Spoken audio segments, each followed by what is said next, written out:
Graça e paz, irmãos. Hoje abordaremos o Evangelho de Mateus, capítulo 8, versículos 5 ao 13, que tem por título A Cura do Servo de um Centurião. Eu sou o professor Nilcinei e esse é o canal Entre Muitos Um. O vídeo de hoje faz parte de uma série de vídeos que eu tenho gravado, onde eu explico partes do Evangelho de Mateus. Eu fiz a introdução do Evangelho e tenho explicado capítulo por capítulo, destacando algumas partes. E hoje eu vou fazer a leitura dessa parte que eu me referi, que eu citei, a cura do servo de um centurião, e depois uma breve exposição. Esse trabalho tem por objetivo alcançar aquelas pessoas que estão tendo um primeiro contato com as escrituras, que tragam alguma dúvida, que queiram entender melhor um pouco a proposta do evangelho, certo? Vou fazer a leitura. Versículo 5 diz assim, tendo Jesus entrado em Cafarnaum, apresentou-se-lhe um centurião implorando: Senhor, meu criado jaz em casa de cama, paralítico, sofrendo horrivelmente. Jesus lhe disse: Eu irei curá-lo. Mas o centurião respondeu: Senhor, não sou digno de que entres em minha casa, mas apenas manda uma palavra, e o meu rapaz será curado. Pois também sou homem sujeito à autoridade.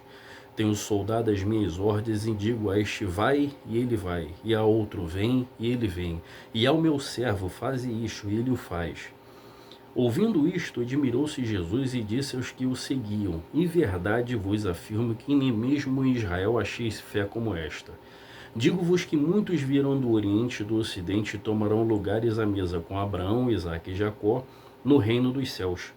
Ao passo que os filhos do reino serão lançados para fora, nas trevas, ali haverá choro e ranger de dentes. Então disse Jesus ao centurião: Vai-te e seja feito conforme a tua fé. E naquela mesma hora o servo foi curado. Bem, primeiramente, para entendermos essa passagem, vamos destacar um fato. Essa passagem ela também se encontra interpretada, ou melhor, narrada no Evangelho de Lucas, no capítulo 7, versículos 1 ao 10. Mas há uma observação importante a ser feita. Mateus diz que o centurião veio até Jesus, ao passo que Lucas diz que o centurião não veio, ele enviou mensageiros. Então, como conciliar ambas as narrativas? Quem veio, o centurião ou o mensageiro? Para entendermos essa questão, precisamos entender as nuances de cada evangelho. O evangelho de Mateus, ele é mais breve, mais objetivo se comparado ao evangelho de Lucas. O evangelho de Lucas, ele é muito mais detalhista. Se você fizer uma leitura Mateus, Marcos, Lucas e João, você verá que Lucas ele é muito mais detalhista.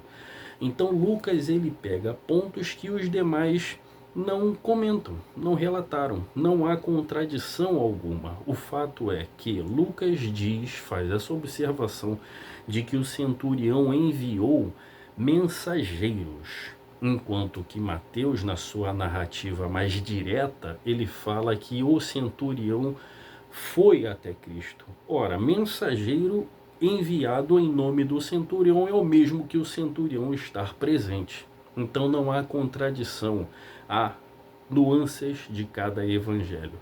Entendido? Entendemos essa questão, passamos para o ponto seguinte. Diz assim, tendo entrado Jesus em Cafarnaum, sempre importante, quando você fizer a leitura das escrituras, sempre atente-se à geografia. Onde aconteceu, quem estava envolvido, para quem Jesus falou, destinado a quem Jesus disse. Nunca deixe de observar esses detalhes, certo? Então, geografia, onde Jesus estava, em Cafarnaum. Ora, Cafarnaum, Quifarnaum, aldeia de Naum.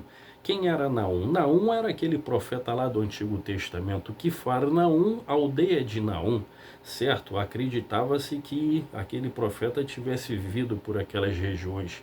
Onde ficava Cafarnaum?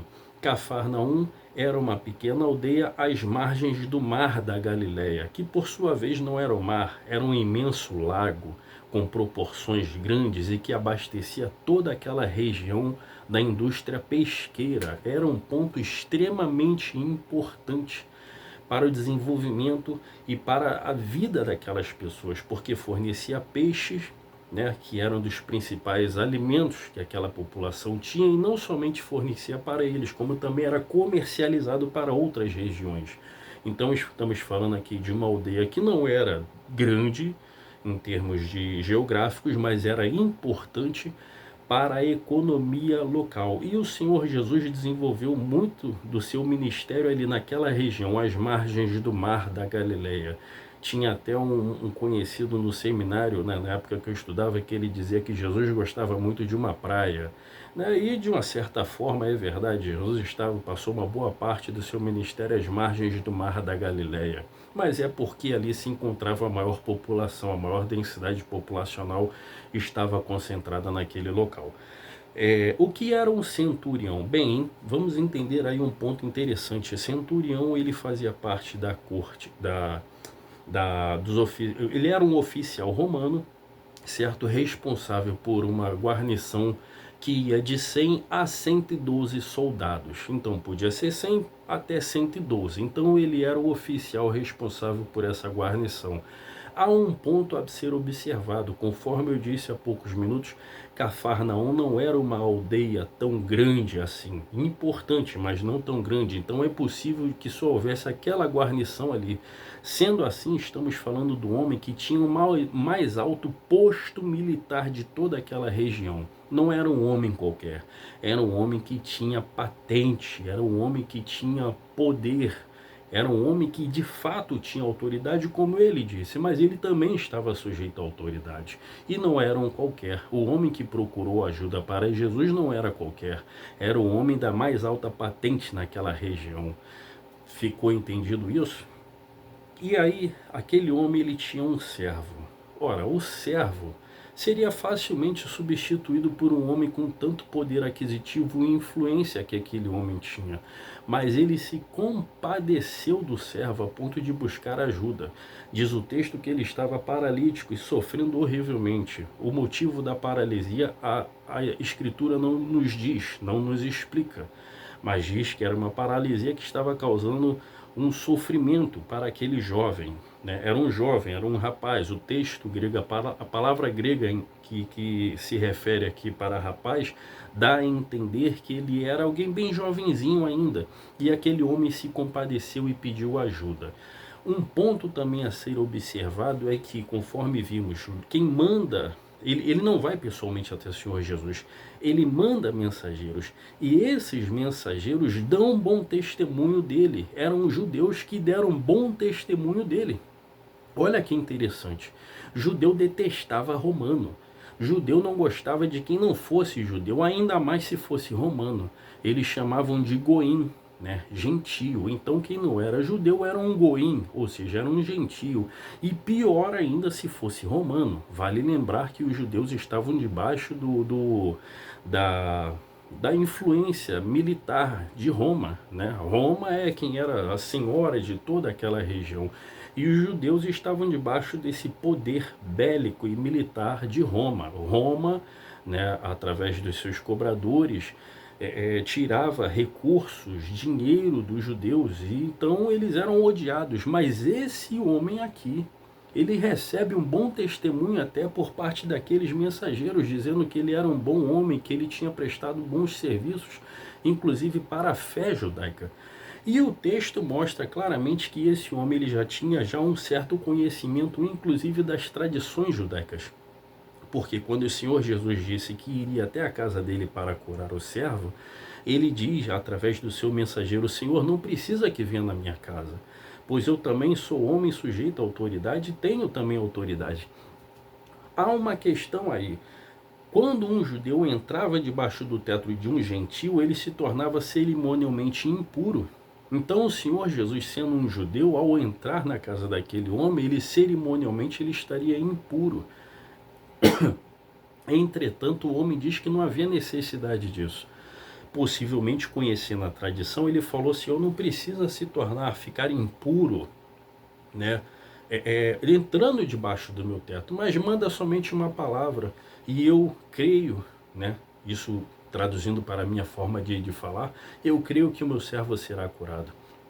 Então ele tinha um conhecimento da tradição. Era um homem que já tinha um coração inclinado a acreditar no Deus de Israel e que inclusive cooperava com isso. E não somente acreditou no Deus de Israel, mas como acreditou em Jesus como enviado desse Deus, a ponto de recorrer a ele, não para ele, mas para um servo dele. Então o Senhor Jesus, diz o versículo 10, que ele admirou-se da atitude desse homem, da fé desse homem. Esse homem tinha o mais alto posto, ele poderia colocar barreiras do orgulho, né? Barreiras financeiras, sociais, mas ele deixou tudo de lado e humildemente foi até o Senhor, mandou mensageiros até o Senhor para recorrer à cura de um servo. E aí o Senhor Jesus declara isso no versículo 11: digo-vos que muitos virão, aliás, versículo 10, em verdade vos afirmo que nem mesmo em Israel achei fé como esta. Versículo 11, digo-vos que muitos virão do Oriente e do Ocidente e tomarão lugares à mesa com Abraão, Isaque e Jacó no reino dos céus. Versículo 12, ao passo que os filhos do reino serão lançados para fora, nas trevas, e ali haverá choro e ranger de dentes. Bem, vamos entender essa questão. É importante você observar que essa declaração de filhos vindo de Oriente e do Ocidente, ela se encontra no Evangelho de Mateus, porque Mateus ele tem uma característica, uma proposta dentro do seu Evangelho, que é a universalidade da mensagem. Enquanto o judeu acreditava que a inserção, que a participação do reino dos céus na mesa de Abraão, Isaque e Jacó, que já era anunciada lá nos antigos profetas, o judeu acreditava que ele era um lugar dele, era um lugar cativo dele. O Evangelho de Mateus mostra, tanto nessa declaração do Senhor Jesus, quanto em outras passagens, que a mensagem do Evangelho, a mensagem da salvação, ela se estende a todos os povos. Então ele traz essa declaração do Senhor que você não vai encontrar em outros evangelhos, porque Mateus ele tem como objetivo essa universalidade da mensagem. Então ele fala, digo-vos que muitos virão do Oriente e do Ocidente e tomarão lugares à mesa com Abraão, Isaque e Jacó. Enquanto os filhos do reino, ou seja, os judeus, aqueles para quem inicialmente foi proposta essa oportunidade, eles recusaram e eles seriam lançados nas trevas, onde haveria dor e ranger de dentes. Choro e ranger de dentes. Choro, sinônimo de arrependimento, de tristeza, de amargura. Ranger de dente pode ser interpretado como ira ou como dor intensa, não importa, o fato é que será um local de tristeza. E aí o texto encerra dizendo, então disse Jesus ao centurião, vai-te e seja feito conforme a tua fé. E naquela mesma hora o servo foi curado. Então essa é uma breve exposição dessa passagem. Tem como objetivo alcançar aqueles que estão tendo um primeiro contato com as Escrituras Sagradas e que querem entender melhor um pouco a respeito do Evangelho. Se você gostou, deixa sua curtida, deixa seu comentário, compartilha com um novo convertido ou com alguém que você sentir em seu coração. E eu volto em uma outra oportunidade para falar a respeito da cura da sogra de Pedro. E que o Senhor abençoe em nome de Jesus.